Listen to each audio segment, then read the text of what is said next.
You could look at the Land Rover Discovery as the Swiss Army knife of cars, because it's a vehicle that can play many diverse roles.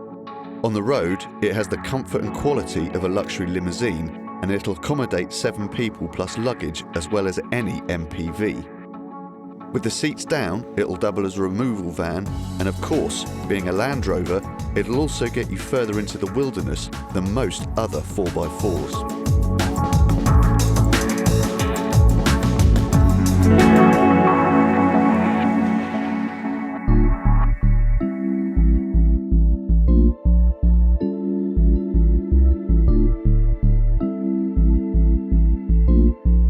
The design of the Land Rover Discovery isn't exactly new, but it still looks fantastic.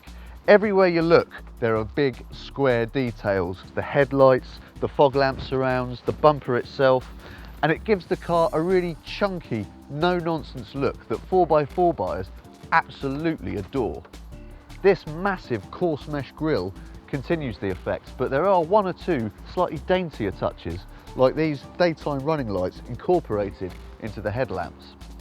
Further back, the lines are about as functional and as workmanlike as it's possible to get.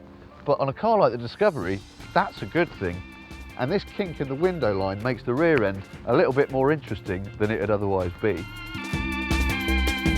The kink conceals a secret as well, because if you pull this catch, you'll realise that the tailgate is split.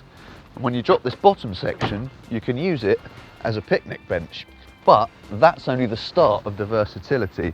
At the moment, all 5 of the rear seats are down, and that gives you an enormous level load area. When the seats are needed, which will be most of the time, they simply fold up from beneath the floor. And it can be done in a whole heap of different configurations to suit your needs. In normal 5-seat configuration, the boot is still massive as well, though it does get a lot smaller when you're travelling 7 up. And it doesn't matter which of the 7 seats you find yourself in, because they all have enough head and legroom for a tall adult like me to get comfortable. What's more, because each row of seats is set higher than the one in front of it, everyone gets a good view out.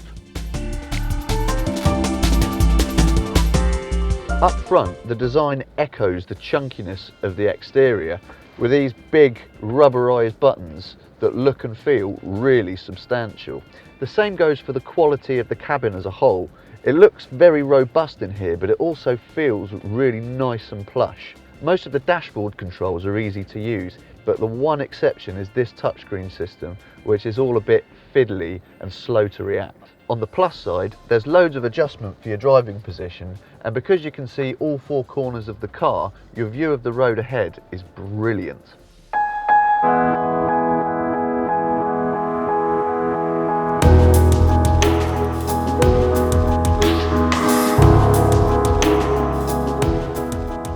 All Discoveries have the same engine, and it is a 3-litre V6 turbo diesel with 252 brake horsepower, and it drives all 4 wheels through a smooth 8-speed automatic gearbox.